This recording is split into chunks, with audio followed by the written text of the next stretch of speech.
Okay, guys, I want to start with a little bit of review and then go on. Okay, remember we talked last time about why there is what we call machlokes, why you can end up with differences of opinion, right? I switched the order of what we're going to do today next time, by the way. We're not going to do Rabbinic Judaism today, we'll do that next time. Today I want to go on a little bit in the flow of how and the development of the oral Torah. Because the last time we talked about how you can have differences of opinion in that middle category of oral law that we talked about, the part that is derived from psukim, derived from the written Torah, where we talked about how you can end up with different realities, and it's all true. We just have to figure out which one the Jewish people are going to follow. Okay? Now, remember we talked about, so now, in the grand scheme of things, we have now talked about, right, we had the written Torah and the oral Torah, right? The oral Torah remained oral until it was written down in the Mishnah, written down by Rabbi? Very good, Rabbi Yehuda Nasi. And about 300 years later, the commentary on the Mishnah was written, the explanation, which is Gemara. And Gemara plus Mishnah equals? Talmud. Excellent. Which Talmud? No, Talmud Torah means the study of Torah. Close, the other one. Right, Bavli. Right, the Talmud Bavli is the Babylonian Talmud, right? That is the one that was written down later, the one that we discussed is most prominently studied in the Jewish people today.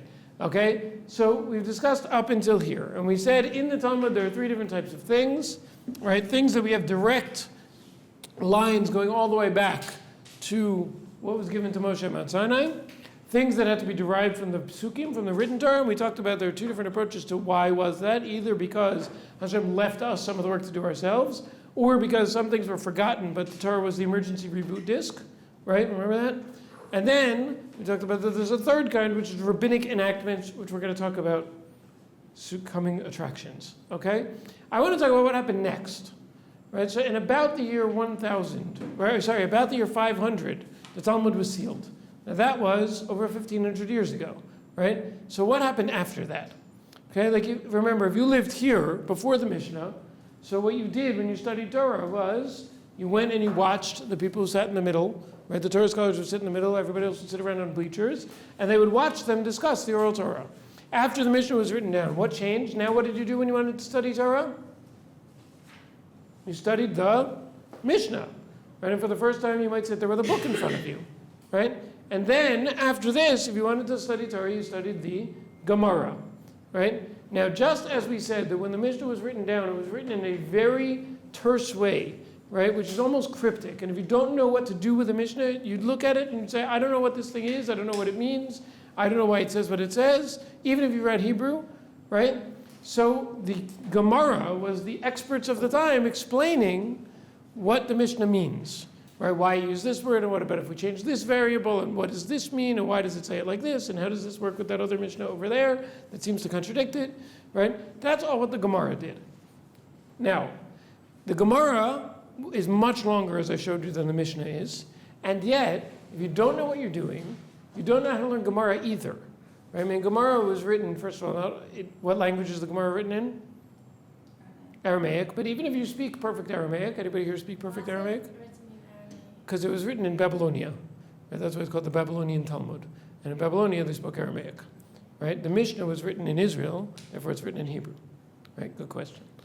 Okay, so the Gemara is written in Aramaic, but even if you read fluent Aramaic, right, so you still have to work out the Gemara. It's not so simple exactly what it means. There might be different ways to understand it. And again, what if I would change this variable, and how do I adapt this to this new situation that came up? Right? All of that is stuff that even if you could read all the words, right, you'd still have to figure out what exactly does it mean. So the people who came after the Gemara, their job was to explain the Gemara, right, which is not just like reading a book. It's a real process where you have to go through and try to understand what does it mean. It could be understood like this, it could be understood like that, right? Maybe it means this, maybe it means that, and what do I do with these two pieces of Gemara in different places that seem to contradict each other, right? We expect there not to be contradictions in the Talmud. Therefore, if it seems to contradict each other, it must be we misunderstand one of them, right? So all of that is what you do when you study Gemara. Now, as time went on, people became worse at studying Gemara, right? Because they had less of a tradition of exactly how to do it. So therefore, we needed more things written down to tell us not only what it says in the Gemara, but what the Gemara means, right? Now, the people who came immediately after the times of the Gemara were people called the Savarayim. You probably have never heard of them, and you might never hear of them again, right? We don't have a lot of writings from the times of the Safarayim. Most of the writings were lost, but that was the next time period. By the way, anybody remember we talked about this? The rabbis of the Mishnah period, what were they called? Man, the Great Assembly. Well, they were some of the members of that time period, but the general name for those people is Tanaim, or Tana, right, is the singular of that, right? The rabbis of the Gemara period are called Amoraim, or Amora is the single of that, right? Tanaim, again, we said that Mishnah means teachings, right? So Tanaim are teachers, right? And Amoraim, the word Amor, Lemor, does anybody know what that word means? Good, to say. They were sayers, because what they did was they talked about the Mishnah, right? So Savarayim, one of them is called a Savorai, right? And Savarayim really means thinkers, right? What they did was they thought about the Gemara, and they said, that's interesting, what does that mean? Why does it say this? Why does it say that? How do we resolve this difficulty, right? And that's what they started to do. Now, after them came a group of people called the Gaonim. What does Gaonim mean? Anybody know what a Gaon is? A genius, right? So they were the real geniuses, right? Singular of that is Gaon. And again, we don't have so many writings in that time period, we do have some. But the big time period for our purposes is the one that came next, which is the time period of the Rishonim, or one of them is a Rishon, right? Now, again, the Rishonim's primary job was to explain the Gemara, right? So, you've heard of a lot of Rishonim, and this takes us, by the way, up to, this was the time period of about 0 to 500. The Savarayim and Gaonim were about the time period of 500 to 1,000, and this is about the next 500 years. Right? This period of 500 years, we have a lot of the writings from that time period, and much of what we do when we study Torah today is to study the words of the Rishonim.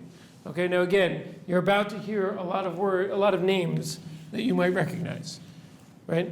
Remember, we said some of the most famous Tanaim were people like Rabbi Akiva, Rabbi Meir, Rabbi Yehuda, Rabbi Shimon Bar Yochai, Hillel, Shammai. Those were all people from the Mishnah period. Those were all Tanaim. Some of the most famous Amoraim were people like Rav, Shmuel, Rabbi Yochanan, Reish Lakish, Rav Ashi, Ravina, right? Those were all people from the times of the Amoraim. Okay, so when you hear those names in your classes, right, if it's somebody like Hillel, Shammai, Rabbi Kiva, Rabbi Meir, that's a Tana. If it's somebody like Rav, Shmuel, Rabbi Yochanan, Reish Lakish, that's an Amora. By the way, did you ever notice sometimes people are called Rav and some other people are called Rebbe? Yes, please explain that. I will. Anybody know what the difference is? Again, not talking about in our generation. In our generation, these words are kind of used interchangeably, right? But I mentioned Rabbi Akiva, right? Rabbi Yochanan. Rabbi Akiva was a Tana, Rabbi Yochanan was an Amora. But I also mentioned Rav Yehuda, who was an Amora, right? And we could talk about... Is it Rabbi Meir? Yes, it's Rabbi Meir, right? So why? Anybody who lived in Israel is called Rebbe or Rabbi. Anybody who lived outside of Israel is called Rav, right? Now, all of the Tanaim lived in, well, not Jerusalem, but Israel, right? Up north. Remember we said in the Galilee, right? And we said Rabbi Yehuda Nasi lived in a place called Tzipori, which you can go to up north. Remember I talked about it, you rode the donkeys, right? You were right near Tzipori, right? Okay, so you ever ride donkeys up north? No? You will someday, God willing, right? So, right? So all of the Tanaim are called rabbi. Now some of them are just called nothing, like Hillel. He was too great for the title rabbi. He was above that, right? But you will never find any of the Tanaim who are called Rav, right? Because they all lived in Israel. Whereas in the times of the Amoraim, where did they live? And? Other places Like? that aren't Israel. And Israel, right? Some of them, most of them lived in Babylonia, but some of them lived in Israel, right? So therefore you have two contemporaries. One was called Rav, his name was just Rav, right? And another one named Rabbi Yochanan. Rabbi Yochanan lived in, his name was Rabbi, so where did he live? Israel, good. Whereas Rav Yehuda lived, good. Now here's an interesting one. There are two people named Rabbi Yehuda and Rav Yehuda. One is Rabbi Yehuda, one's Rav Yehuda. One of them was a Tana and one of them was an Amora. Which one do you think was which? Rabbi was in Mishnah tonight. Good, right? Some of the Amoraim were also Rabbi. But if I'm telling you one of them was Rabbi and one was Rav, and one was a Tana and one was an Amora, the one who was a Tana must be Rabbi. The one who was an Amora could be Rav, right? So therefore Rabbi Yehuda lived in this period, but Rav Yehuda lived in this period. Yeah? How come the Rav and Rabbi thing is the other way around? Because in Hebrew, Rabbi is Rav, so wouldn't it make more sense? The other way around. Well, again, it's really the same word, right? Rabbi just means my Rav, right? The word in Hebrew, right? The word Rav means teacher, right? And the word Rebbe just means my teacher, right? So Rabbi and Rebbe are equivalent? It's just a pronunciation thing? Well, it's a demarcation. It's actually a little more complicated than that. In Israel, they had something called smicha. Today we use smicha to mean rabbinic ordination. But back in the times of the Mishnah, there was actually a Torah-dictated process called smicha, right? Where they would actually, the word smicha actually means to lean on, right? And they would actually lean on the person's head and pass to them that they were the Rebbe of the next generation, right? The Rebbes of the next generation, right? So once they left, that can only be done in Israel. So once they left Israel, then they didn't get the status of Rebbe anymore, so they were just called Rav. But today, some people are, Rabbi Marcus, and some people are Rav so-and-so, some people Rav their first name, the Rav their last name, Rav Gav, right, whoever, right? And then in Hasidic circles, you have the Rebbe, right? The Rebbe of Satmar, or the Rebbe of Lubavitch, or the Rebbe of Breslov, right? So they're different, today they're just kind of different words that people use interchangeably, right? Okay? You're welcome. Fine. So then we get past this time period and we get to the Rishonim. Now the Rishonim are people like Rashi. Anybody ever hear of him? Good. Anybody ever hear of the Rambam? Yeah. Good. The Ramban, you've heard of him. Good. Is Rambam the same as Maimonides? Yes, I'll talk about that in a second. The Rajba you might not have heard of. Okay, these are all Rishonim. Now, up until here, well, except for Tosfos, right? What do you notice about a lot of them? Remember we played the game I can bring balls and I can't bring other things, right? Good, they all start with R. Why do all these people's names start with R? It's not an abbreviation. Good, the answer is their names don't start with R, right? The Rashi was not named Rashi. The Rambam was not named Rambam, right? The Rajba was not named Rajba, right? These are acronyms. Interestingly, today in Israel, there is, in modern Hebrew, there is a girl's name. The girls are named sometimes, in certain communities, named Rashi, right? But there was no guy walking around named Rashi. Rashi's name was Shlomo. And his father's name was Yitzchak. So how did he get the name Rashi?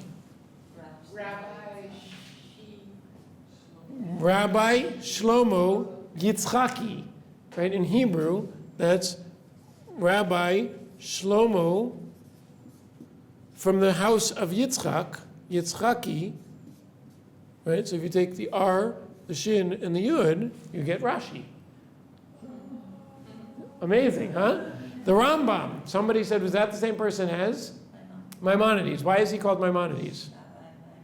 No, Maimon was his father, right? He was Rabbi Moshe Ben, the son of Maimon.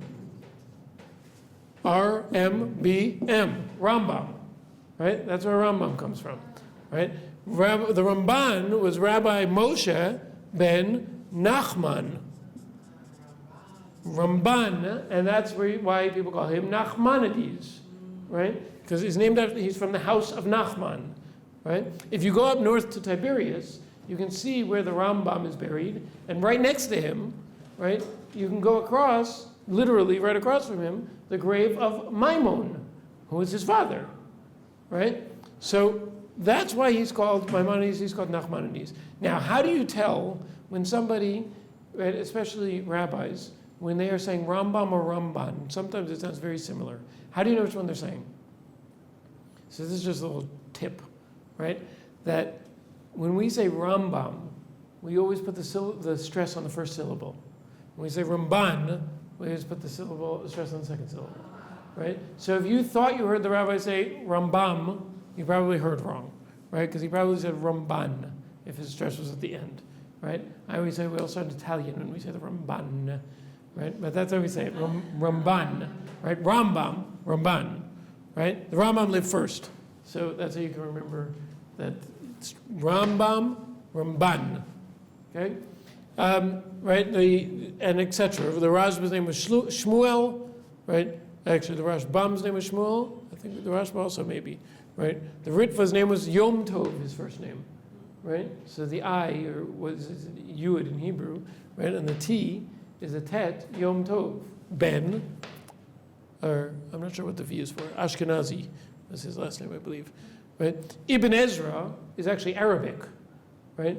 Ibn in Arabic means good. It means Ben. It actually means son, right? But Ibn in Aramaic means Ben in Hebrew, so he was the son of Ezra, right? So they called him son of Ezra, right? These are all people from the period of the Rishonim. And what most of them, their job was to do was to go through the whole written Torah and the whole oral Torah and write commentaries, right? They were no longer creating a Talmud. That was over. That was sealed after here. They were now writing commentaries. So, for example, Rashi wrote a commentary on the whole written Torah, all 5 books of the written Torah. What's that called? The 5 books? Chumash, right? From the word chamesh, right? And when you add to that the other books of the written Torah, there's the books of the prophets, which is called what? Anybody remember? Nevi'im, and then the books of the Ksuvim, the writings, and all of that together is called the Tanakh, which is an acronym for Torah, Navi, Ksuvim, right? So Rashi wrote a commentary in the whole Tanakh, the 5 books of the written Torah, all the books of the prophets, all the books of the writings, right? And on almost the whole Talmud, right? Really on the whole Talmud, right? He wrote a commentary. He wrote several versions, actually, of his commentary on the Talmud, right? By the way, Rashi lived from the years 1040 to 1105. I always tell people, I heard one of my teachers taught me this once, and I never forgot it. Rashi lived from 1040 to 1105. It was the most productive 25 minutes in history. Get it? Right? So at this point, somebody usually says, wow, Rashi only lived to be 25, which of course is not true. How old was Rashi when he died? You can do it. 65, right? That's 1040 to 1105, 65. 65 years, in addition to being a wine merchant, right? He had his own wine, grape orchards and was a wine merchant. And he managed to somehow write a commentary on the whole Tanakh and the whole Talmud. Okay? Unbelievable. I don't even know if that's possible. Well, How is it even possible? look, it is possible. I mean, again, remember, like I said, Rashi never checked his Facebook. He never checked his email, right? And the sun went down at night, and he sat inside with a candle, and there was nothing else to do, right? And he worked very, very, very, very, very, very hard, right? You look at, a law textbook or a medicine textbook, and it's, 6 volumes of 1,000 pages each. And you say, how in the world could somebody write that, right? So somebody worked very hard on it. So Lahavdil, Rashi dedicated his whole life, probably from the time he was 12, to I am going to write a commentary on the Torah. Now, when Rashi wrote his commentary on the Torah, or at least his commentary on the Talmud, he didn't write it. Remember, we looked at a page of Talmud and we saw that it's in the column, right? So he didn't write it on the page. What he did was he wrote little pamphlets and he distributed them, right? And he didn't necessarily intend that this was going to become the primary commentary on the Talmud, right? But it came to the point where he was so instrumental in explaining what the Gemara meant, people couldn't live without it.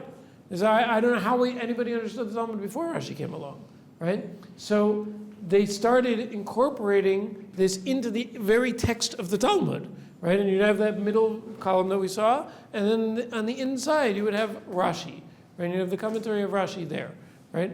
Many of the other commentaries, when they refer to Rashi, they refer to him as the kuntras, right? Kuntras means a pamphlet, right? They didn't call him by name, they just called it the kuntras, right? The pamphlet, right? Because that's how it was distributed to people, okay?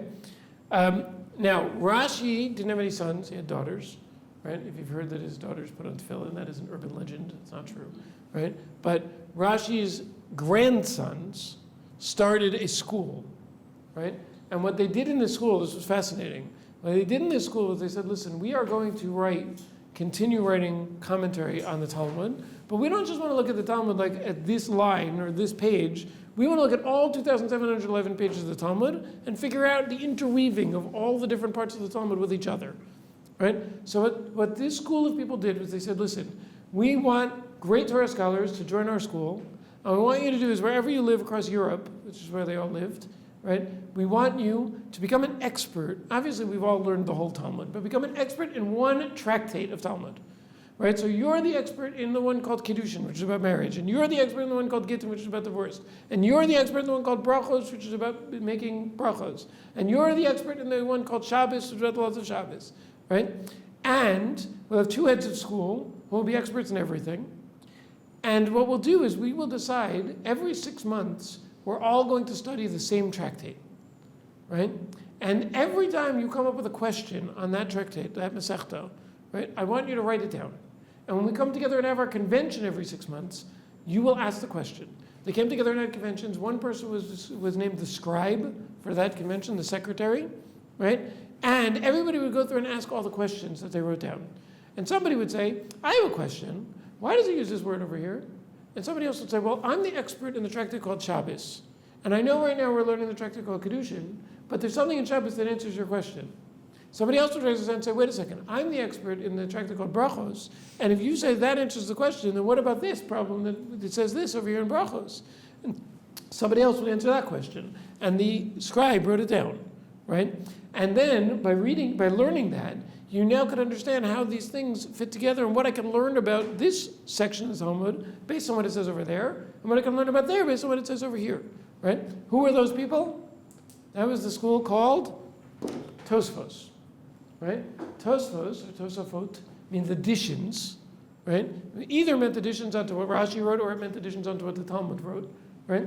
And that's what's on the other side of the page of the Talmud, right? So in the middle you have the Talmud, on the inside of the page you have Rashi, and on the outside of the page you have what the school of Tosfos wrote down, right? So when you look at a page of Talmud today, right, which we looked at, I'll bring it again next time, right? You have in the middle the Talmud, on one side Rashi, and on the other side Tosfos, right? And that's what people, the kind of bare minimum that people are learning when they learn Gemara. They're learning the Gemara with the commentary of Rashi, and then they look at the Tosfos and see how that fits with everything else, right?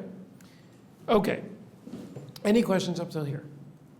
Fine. Now, that explains how commentary was written on the written and oral Torah, right? But there was something else. There was another problem that people started to have. If you want to know a halacha, a Jewish law, how do you find it? What do? Ask a rabbi. Good. What does the rabbi do? Asks his rabbi. Somewhere, somebody doesn't have anybody else to ask, right? What does he do? How does he find the answer? You say, Rabbi, am I allowed to brush my hair on Shabbos? Right? Where would I look to find the answer to that question? Well, there's a tractate called Shabbos, right? And the tractate called Shabbos has 100 and something pages, right? Double-sided, right? So I could sit down and learn the whole tractate, because it's not clear to where to look in there to find that question, right? So I could sit down and learn the whole tractate, which would take me a couple of years, right? And then I could get back to you with the answer, right? You want to say something? Yeah, can't you look it up where it talks about snoots, or it talks about whatever, like it is, sorry, snoots on my mind. So, like, look up the line where it says says that and then connect it in the oral Torah? Well, let's say it's something, remember, all it says in the written Torah about You Shabbos. could connect the two. Yes, but all it says in the written Torah is don't do malacha on Shabbos. That's all it says. And on Shabbos you can't do something called malacha. We don't even know what malacha is, right? Let alone that there are 39 categories of it, right? So yes, and that's how I got to the tractate called Shabbos, because that's where it discusses the 39 malachot, right? 30 malachos. But I don't know which one is where necessarily. There are chapters, right? And I might be able to say, look, this is the chapter that mostly deals with that kind of thing, right? But even a chapter might take me a month to learn. Yeah. What's the difference between malacha and muksa? Malacha is 39 categories of things we don't do on Shabbos. Muktzah is something that was rabbinically added. We can talk about that next time, which means that things that we can't use on Shabbos, very simply translated, things that we can't use on Shabbos, we can't move on Shabbos either. Right? For example, writing is a malacha. Since writing is a malacha, I can't use a pen, therefore a pen is muktzah. So muksa is like actual objects. Yes. Right. Muktzah literally means set apart. It's something that's not for me on Shabbos. Why? Because its function is for malacha. Okay. Right? Okay, good question. Okay, so I would have no idea where in this tractate called Shabbos to look. Not only that, but the Talmud is written in very kind of prose form and even almost stream of consciousness form. One idea can lead into another. There could be other tractates that talk about some of the laws of Shabbos. For example, there's some of the laws in Shabbos in a tractate called Kesuvis, which is about a ketubah, right? And it just happens that the Gemara gets to a specific law about Shabbos, and there are a few pages in the middle that are about the laws of Shabbos. And there's another tractate called Beitza, which is about what happens if an egg is born on Yom Tov, right? Whether I can use it, right? But because we're talking about Yom Tov, so that tractate also gets into a lot of the laws of Shabbos, right? So if I am looking for a law, I basically have to learn all 2,711 pages of the Gemara, right? And then I can figure out where it is. Now, once I find out where it is, there might be 3 different opinions, right? Remember last time we talked about should I sit down or stand up when I say Shema? So if I finally found where that is in Brachos, right? So I would then find out, well, wait a second, Beis Hillel says this, Beis Shammai says that. What do I do, right? Okay. So until then, all you could do was go to somebody who was a massive Torah scholar, who knew the whole Talmud, right? And could tell you, I know where it is, I know what it says, there are different opinions, and this is the one we follow, right? But as we went into exile, and that wasn't so readily accessible all the time to find somebody like that, the Rishonim, part of their job was to make sense of how to look up Jewish laws, right? How to look up halacha, okay? So several of the Rishonim dedicated their lives to dealing with that problem, right? There was somebody named the Rif, who again, his name wasn't the Rif, his name was Rav Yitzchak, right? But the Rif, what he did was he went and wrote on every tractate of Gemara, he wrote a short version of the Gemara, which just kind of got to the bottom line, with some of his own commentary as well, right? So for example, when there's a difference of opinion, he will sometimes only quote one of the opinions, right? So that you know this is what the Jewish law follows. Now that's not going to help you if you don't know where to look, right? But at least it's going to help you if you find the halacha, you know who to follow, right? So that's what he did, right? And that was a revolutionary concept. And to this day we have the Rif. It's in the back of most of the Gemaras, and we use it very often when we're trying to figure out the halacha. But then came along somebody who did something very monumental, right? Back to our friend, the Rambam, right? Now, what did the Rambam do? The Rambam said, you know what? It's gotten to the point where not everybody can learn the whole Talmud. I am going to make a halacha book. I'm not only going to write a commentary on the Gemara, I'm actually going to make a new book. All of the information in the book will be from the Talmud, right? The way I understand the Talmud, right? But I'm going to write a reference book so you can look up halacha. And he went through and did kind of what the Rif did, but then he reorganized it into chapters so that you could look things up by book, by chapter, by halacha, in bullet point form, right? Chapter 3, halacha 1, chapter 3, halacha 2, chapter 3, halacha 3, right? And you can go through and he will tell you in that order what the halacha is, according to him, right? Now, this was very, very radical at the time he did this. It was so radical. You and I hear the word Maimonides, we hear about the Rambam, like one of the great figures of our history. At the time, they burned his books, right? It was so radical, this idea of creating a new book, right? And not only that, but he called his book the Mishnah Torah, which in this context meant the repetition of the Torah, right? In some ways, the new version of the Talmud. Like the Talmud was what they used to learn back then, but now we're going to learn this, right? And people today still learn the Rambam, right? Now we often use it as a commentary in the Gemara, but some people just open the Rambam and start learning the Rambam, right? And the Rambam is a halacha book. You can actually look up the halacha in there, right? That was a very radical idea.